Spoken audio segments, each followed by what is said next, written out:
Okay, here's a very basic introduction to pivot tables.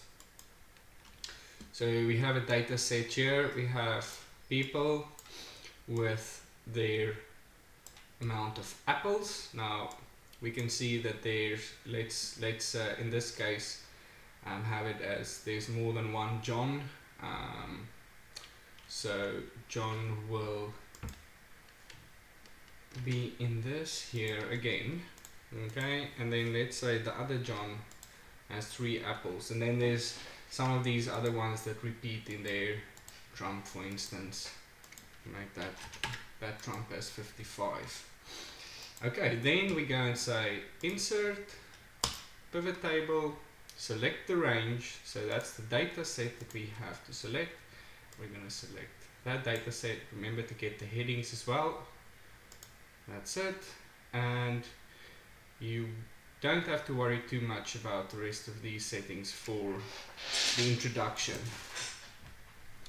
Okay, and then so here it is in the pivot table field. It then asks us what we want to show there. We want the persons and we want the apples. Now what's really handy about this is you'll now see that each one of these only show up once. Okay, and then it has automatically made that the sum of apples that all these different people or people have, right? And we know that there's more than one Trump, there's more than one John, there's other ones that repeat in here as well. So we'll see in total the Trumps have 115 apples, and then the Johns have 0 because the one had, I think, -3 and the other one had 3, right? So now you can change this, you can change the value of this, right?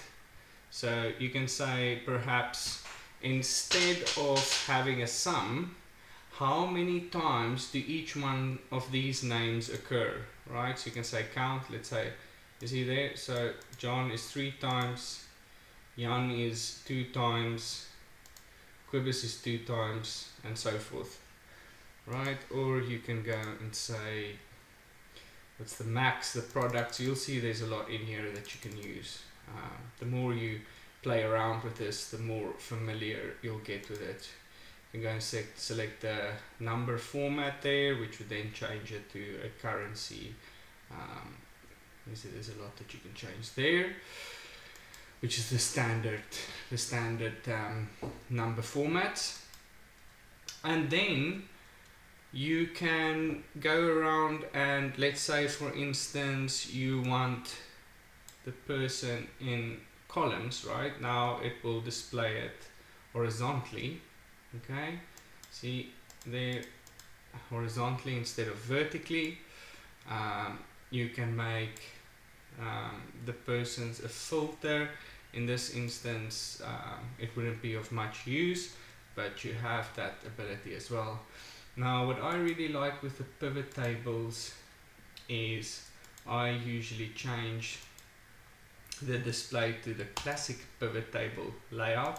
Now this allows you to drag, right? So from here you could drag it into the filter field there, which would then just automatically move it over there. It also displays it a bit better for me. That's up to you, but that's my very basic introduction to pivot tables.